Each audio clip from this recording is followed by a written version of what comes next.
Welcome back. And still looking at the inflation data for August, we see food inflation rate jumped to 29.34% in August 2023, representing a 2.35% pointer increase from 26.90% recorded in the previous month and 6.22 points higher than the 23.12% recorded in the corresponding period of 2022. Well, joining me now is Alexander Wakolo Akweze, CEO of Barons and Queens Trading Enterprise Limited, joining me right here in the studio. Good morning. Great to have you. Good morning. So food inflation now, big number there, almost 30%, at this point for August. It's big. Consumers are squeezed at this point. How much of currency devaluation is playing into this food inflation number that we're getting in August? You see, we understand the need for devaluation at this time, but in relation to the agricultural sector and the agro space, has it been done correctly?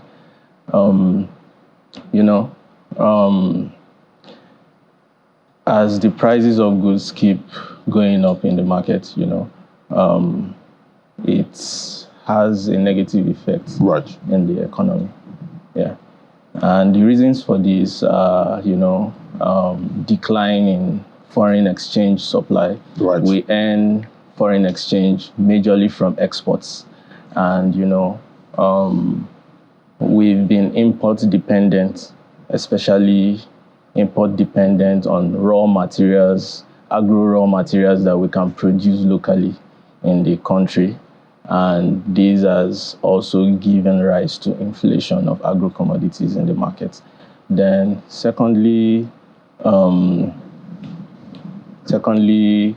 we have a decline in the purchasing power too. Yeah. Okay, so looking at this whole issue of currency devaluation, how are traders like yourself, how are you managing all of that? It's not been easy, For example, in host communities where we operate, we try to fill in the gap and also ease the burden of smallholder farmers, particularly in rural areas where we have our business interests. We try to help smallholder farmers by funding them in terms of giving them farm inputs, and also facilitates economic activities through agriculture in communities. Yes. Right. So definitely that means you guys are having to spend more because, as a trader, you're definitely you're in it for profit. Yes. So how is that working, helping smallholder farmers, with inputs? Where there is business activities, where there is trading, where there is buying and selling, no matter the economic variable or economic downturn, there's always activities. And when there is activities, it gives rise for the forces of demand and supply. And, where there is demand and supply, no matter how you tend to break even or you make profits. Yes. And definitely where we are right now, looking at the food inflation data for August, definitely expectations are it will still be high, for the month of September. So what's the way out of this, because we have to eat. Yes. But if the consumer can't afford it, what next? Way out, you see, we need a solution, a Nigerian solution, let me put it that way. Solution for Nigerians by Nigerians, especially businesses in the agro ecospace, agro-indigenous entrepreneurs. Now, one of the way out is, I feel, if we could have a relaxed monetary policy for indigenous agro businesses. Now, relaxed monetary policies, what I mean by that is most agro-indigenous businesses don't have the means to access funding, and funding becomes an issue. And because agriculture is also a volatile business, most financial institutions and even insurance companies tend to shy away from agriculture. But when we have a relaxed monetary policy for indigenous agro businesses, it protects the indigenous agro businesses. Then it also encourages people to go into agriculture, and thereby it will create employment, and it will also create food security. Yeah. And we have another CBN governor coming in soon. We know the previous CBN governor, we had the Anchor Boroughs program.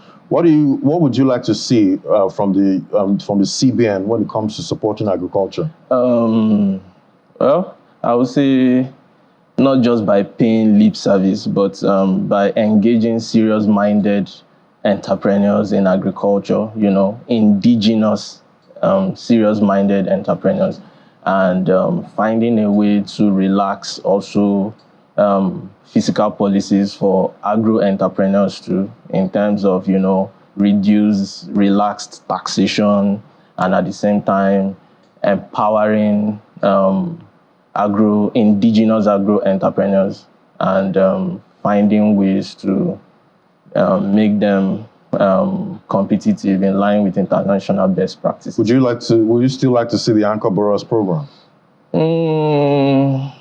Yeah, I think the Anchor Boroughs program can be restructured, because there are a lot of good things in line with that program, in line with the policy. But in my own opinion, I feel there are some things that could be added to it and some things that could be removed, and efficient monitoring.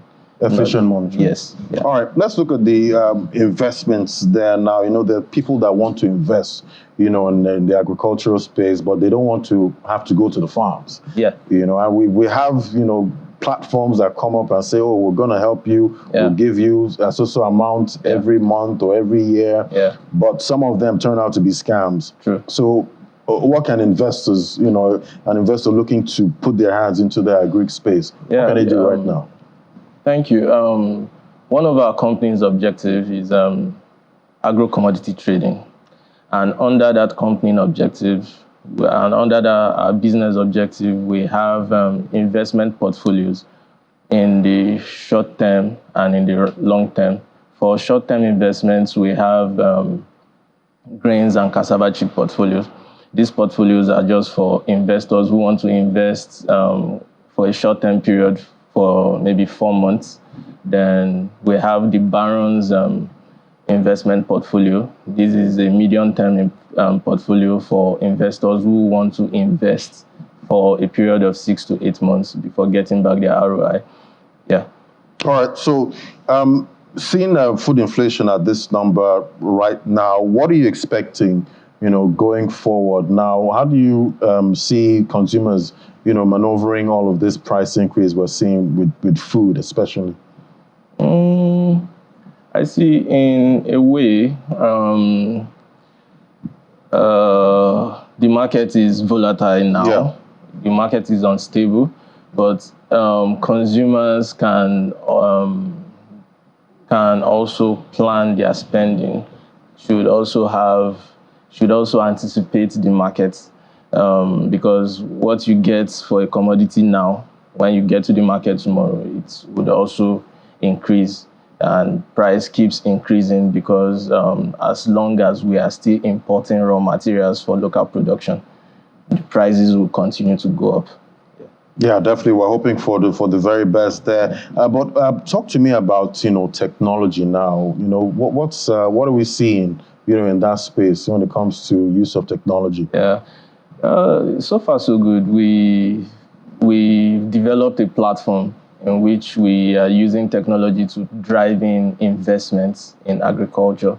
And that platform is under one of our business objectives, which we call remote farming and investment objective. Now, with the help of our development partners, we've been able to develop a web-based application, mobile application that runs on iOS and Android. On these applications, anybody could invest, anybody could could invest in a portfolio in the short term and in the long term, and investors could also see in real time prices of commodity, prices of